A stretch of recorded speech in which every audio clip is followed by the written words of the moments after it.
Une question concernant le poste d'ouvreur. Est-ce que ça a été compliqué de trouver une solution de repli, notamment pour la blessure de Camille Lopez? Est-ce que le choix d'Anthony Bello, notamment, s'imposait de lui-même? C'est le choix d'Anthony Bello s'imposait de lui-même. Écoutez, quand on fait nous, avec le staff, quand on a fait un petit peu le tour de l'ensemble des joueurs français jouant sur le territoire, et qui ont la possibilité de nous rejoindre, effectivement, on se rend bien compte qu'il n'y en a pas 50. Donc, j'ai envie de vous répondre oui, effectivement, compte tenu des performances de ce joueur tout le long de ce début de saison, il nous a semblé normal de le convier à ce mois de novembre. Comment est-ce que vous allez travailler? Est-ce que les deux groupes, à quel moment est-ce que les groupes vont être séparés?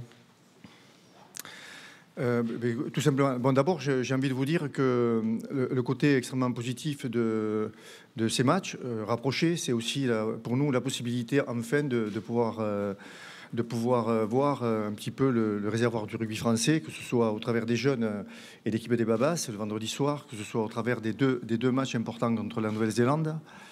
Donc on va voir en trois matchs quasiment 70 joueurs. Donc l'intérêt, c'était de ces rencontres, c'était aussi de nous permettre de voir le maximum de joueurs, faire un véritable bilan et une bonne évaluation pour l'avenir. Comment on va travailler? C'est vrai que les conditions sportives ne sont pas simples, hein, tout le monde l'a bien compris. Donc il y a ces 31 joueurs qui sont réunis pendant pas 15 jours, mais une douzaine de jours à Marcoussis pour préparer le premier match contre la Nouvelle-Zélande. Le vendredi soir, les jeunes qui jouent avec les Babas, je crois que vous aurez l'annonce dans l'après-midi du groupe Babas, ce sont 99% d'entre eux sont des très jeunes joueurs et on se sert de cette équipe nouvelle pour préparer l'avenir du rugby français aussi. Non pas peut-être demain, mais après-demain, même si certains d'entre eux ont quand même des belles cartes à jouer pour la suite. Et donc il y a ce premier match à jouer, le premier test match à jouer à Paris. Sur les 23 joueurs, sur les 31, il y en aura 8, 9 qui ne seront pas sollicités par les 23 et donc qui rejoindront à l'issue du match, le lendemain, les garçons qui seront les 14 ou 15 joueurs qui ont été conviés pour préparer le deuxième match à Lyon. Donc voilà un petit peu comment on s'est organisé. Évidemment, au niveau du staff aussi, on s'est organisé puisque tout le staff va travailler avec nous pendant les 12 premiers jours. Certains confrères, si je peux m'exprimer ainsi, rejoindront Lyon dès vendredi soir. D'autres les rejoindront samedi, de manière à avoir un staff complet pour accueillir les joueurs qui joueront le mardi.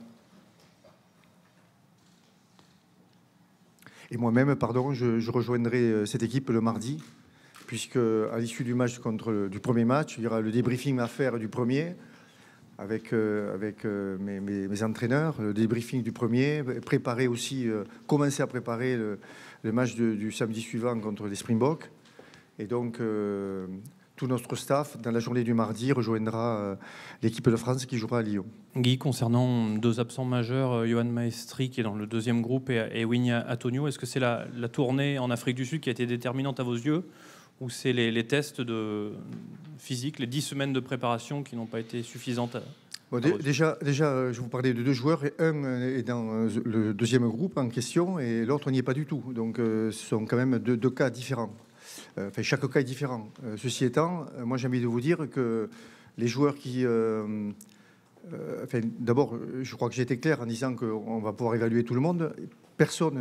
Absolument personne n'est écarté des futures sélections.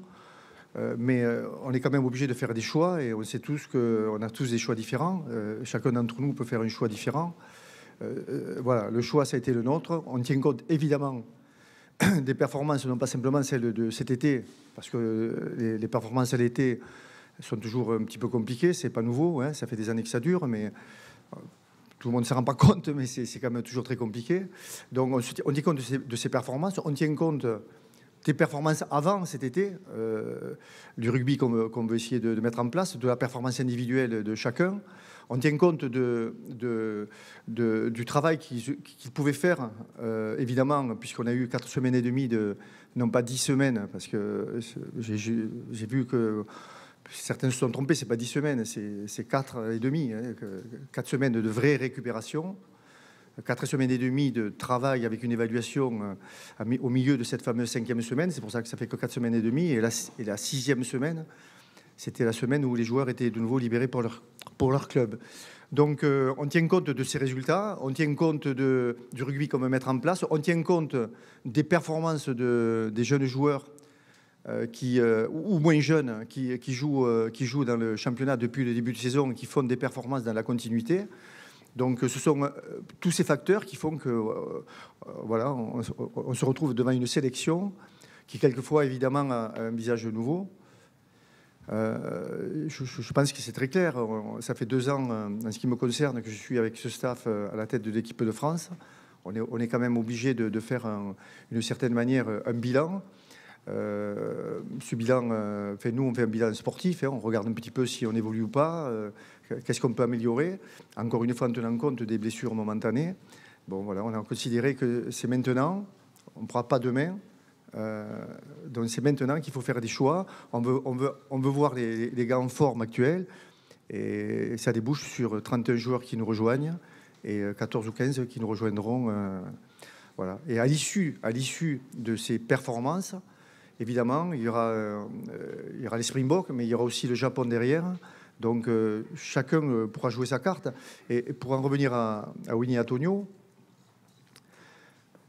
que je ne mets pas du tout dans le même cas que Yoann Maestri. Yoann, il est là. Il est peut-être pas dans les 31 parce qu'il y a des joueurs très en forme et des jeunes qu'on veut voir, mais il est là. Donc si Yoann est excellent dans le deuxième test, il a de grandes chances d'ailleurs de mener cette équipe. Il n'est pas du tout écarté du groupe France. Donc tous ces garçons jouent leur avenir. Pour Winnie Atonio, c'est pareil. S'il continue à faire de belles performances avec son club, lui à titre individuel, eh bien, peut-être que demain, il se retrouvera en équipe de France. Donc maintenant, écoutez, la balle est dans leur camp.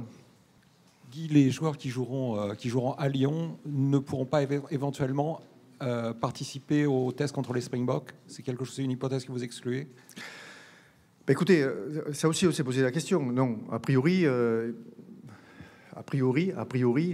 ne pourront pas. Maintenant, on va quand même jouer le premier. On va regarder. On risque d'avoir des blessés aussi après le premier. On va voir un petit peu comment on va pouvoir réagencer un petit peu l'effectif. Si on a besoin de revoir, si des joueurs qui jouent le mardi, si on considère que certains n'ont pas été performants sur le premier test et que le mardi, certains le sont, peut-être qu'ils ne joueront pas la totalité du match et qu'on leur permettra de faire une partie du match pour peut-être être compétitif pour le samedi. Donc tout ça, je veux dire, on s'autorise tout en fait. On s'autorise tout en respectant en particulier la santé du joueur. Guy, une question concernant Mathieu Bastaro, qui est de retour en équipe de France. Pourquoi maintenant Mathieu Bastaro de retour? Mais je pense que vous avez dû être absent parce qu'il est déjà venu avec nous à Marcoussis. Donc Mathieu il ne revient pas, il continue à venir. Voilà. Pourquoi il est là? Parce que si on suit un petit peu tous les matchs, ce qui est notre cas, nous, en ce qui concerne le staff, c'est qu'on se rend bien compte que depuis le début de saison, Mathieu réalise de belles performances avec Toulon. Son comportement sur le terrain. La sélection d'un joueur, c'est aussi le travail au quotidien, mais le travail chaque semaine où on se déplace, et particulièrement le staff, sur tous les terrains. On a évidemment des discussions très, très importantes avec l'ensemble des staffs du rugby français. Donc il y a ce que l'on voit, il y a la discussion, on prend un petit peu la température du travail de chacun d'entre eux. A priori, Mathieu actuellement a l'air bien dans sa tête. Il a fait des progrès dans certains secteurs que je n'ai pas envie d'évoquer ici. Et il a été performant globalement 80% du temps. Donc il revient naturellement par rapport à ça. C'est un petit peu pourquoi Bello revient. Il revient naturellement. Pourquoi Dupont est là? Parce qu'il est performant avec son club.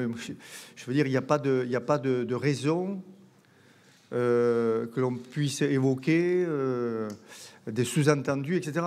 Nous, les sélectionneurs, je dis nous, mon staff et moi-même, nous sélectionnons les joueurs qui nous semblent être les meilleurs momentanés.